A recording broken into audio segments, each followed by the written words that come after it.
Cette émission tente de faire la lumière sur les affaires obscures. Chaque fois que cela sera possible, nous reconstituerons les faits en vous présentant les témoins, les membres de la famille, les représentants des corps policiers qui ont été impliqués personnellement. Cette émission n'est pas une production du service des nouvelles. Le 6 janvier 1937, décède à l'âge de 92 ans le frère André. Adoré par la population du Québec, les journaux de la province rapportent que plus d'1 million de fidèles ont défilé devant son tombeau. Les pèlerins veulent rendre un dernier hommage à l'homme qui sera béatifié par le Vatican, car le bienheureux frère André guérissait des malades et faisait des miracles. Le 12 janvier 1937, on enferme sous la pierre de l'oratoire Saint-Joseph son bâtisseur, le frère André. Mais afin qu'il demeure présent dans la mémoire des catholiques, son cœur est conservé.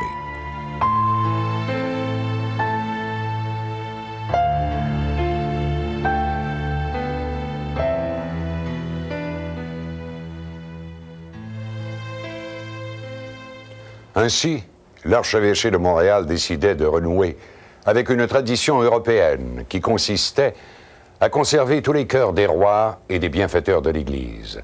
Exposés dans le musée de l'oratoire Saint-Joseph, entourés par les frères et les pères de la congrégation Sainte-Croix, tous pensaient que le cœur du frère André était en sécurité. Et pourtant, le 16 mars 1973, à la tombée de la nuit,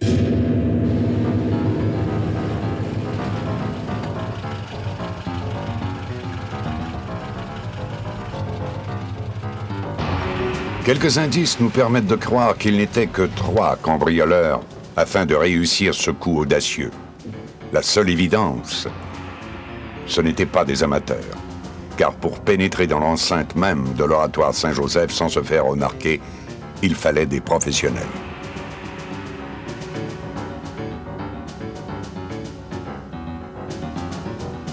L'hypothèse qui revenait le plus souvent, c'est que ça prenait des gens qui avaient une certaine expérience. Des gens qui connaissaient les serrures, des gens qui étaient capables de planifier un vol comme celui-là et qui y avaient songé certainement à l'avance. Les voleurs sont entrés rapidement dans le musée. Sans perdre un instant, ils se sont dirigés vers le cœur du frère André. Ils ont travaillé silencieusement pour ne pas éveiller de soupçons chez les pères Sainte-Croix qui habitent le presbytère juste à côté. Ils ont ouvert la porte de métal et la grille de fer qui protège le cœur du frère André, sans forcer aucun verrou, ce qui porte à croire que l'un des voleurs est un expert, car il savait comment percer le secret du mécanisme de ces serrures sophistiquées. Les voleurs avaient-ils des complices à l'intérieur même de l'oratoire?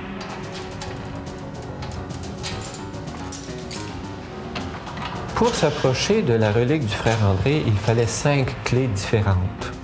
Une première clé pour entrer dans l'édifice, une clé pour ouvrir les 2 portes d'acier qui sont devant la relique du cœur du frère André et 3 clés différentes pour ouvrir la grille de fer forgé qui est également devant la relique. Les voleurs, après avoir ouvert la grille qui les séparait de la relique, ont utilisé un pied de biche afin d'arracher de son socle de marbre le cœur du frère André. Avant de quitter, ils ont minutieusement nettoyé les lieux et refermé les portes sans laisser d'empreintes. Puis les voleurs se sont enfuis en emportant le cœur du thaumaturge sans que personne ne les aperçoive.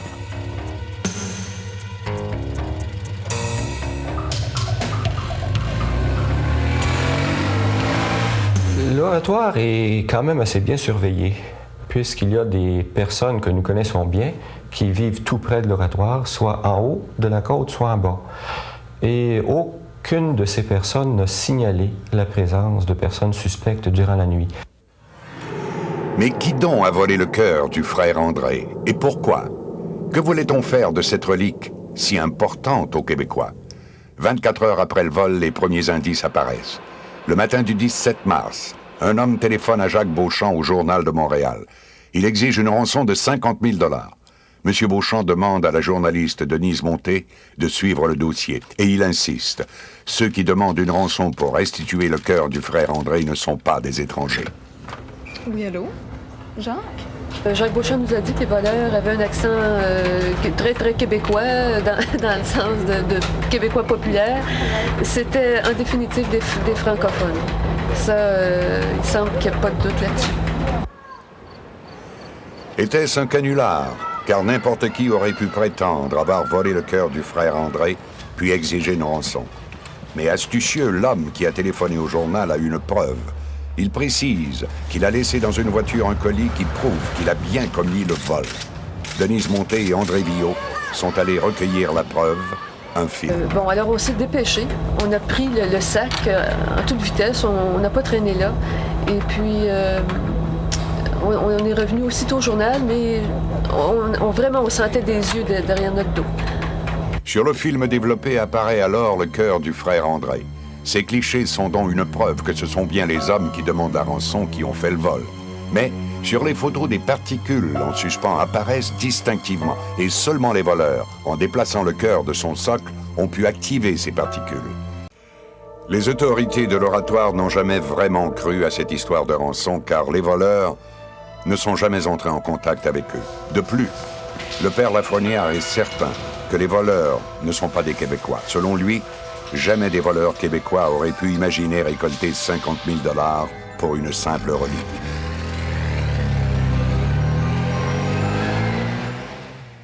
Nous avons hésité à croire à ce moment-là qu'on pouvait demander une rançon pour un cœur ou pour une relique, parce que dans le droit de l'Église, une relique n'a pas de valeur pécuniaire. Une relique, ça ne se vend pas. Si ce ne sont pas des Québécois qui ont fait le vol, alors qui? De quelle nationalité étaient les voleurs? Selon les autorités de l'Oratoire Saint-Joseph, l'hypothèse que des Américains de religion protestante aient voulu s'emparer du cœur est plausible. Des voleurs qui connaissaient la réputation du frère André seraient venus repérer les lieux plusieurs mois auparavant. Connaissant les croyances profondes des catholiques du Québec, ces voleurs étrangers ont cru que ce vol audacieux allait être payant.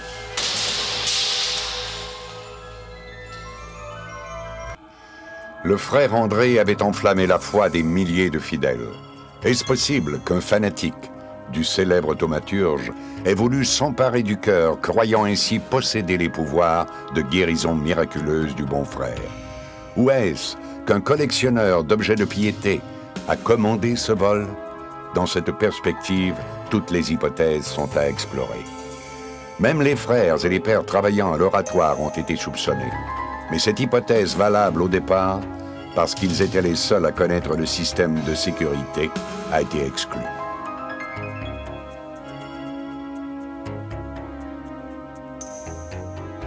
Il semble assez invraisemblable que le vol ait été commis par un des prêtres ou un des religieux de l'Oratoire Saint-Joseph, pour la simple raison que les 3 clés étaient conservées en 3 endroits différents et sous la garde de 3 personnes différentes. On imagine mal qu'un prêtre ait soudoyé 2 autres prêtres ou qu'on ait soudoyé les 3 prêtres pour s'approprier les 3 clés. Pendant près de 20 mois, on n'entendra plus parler de ce vol. Toute la population avait perdu espoir de revoir la précieuse relique. Mais le 14 septembre 1974, les voleurs, découragés et sachant qu'ils ne recevraient jamais de rançon, indiquent où est caché le cœur.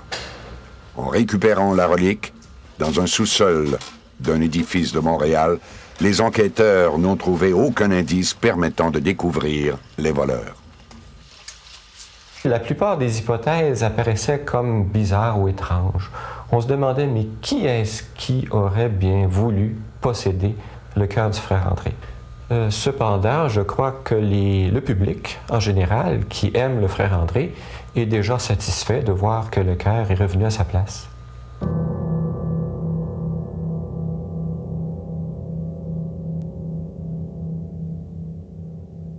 Le 20 décembre 1974, 5 jours avant Noël, le cœur du frère André est retrouvé. Il n'y a aucun doute, c'est le vrai. Les sceaux de l'archevêché de Montréal en prouvent l'authenticité. L'Oratoire ordonne de mettre fin à l'enquête et retire sa plainte. Nous ne saurons jamais qui sont les voleurs et enfin pourquoi ils ont commis ce vol. Aujourd'hui, la relique a retrouvé sa place au musée de l'Oratoire Saint-Joseph.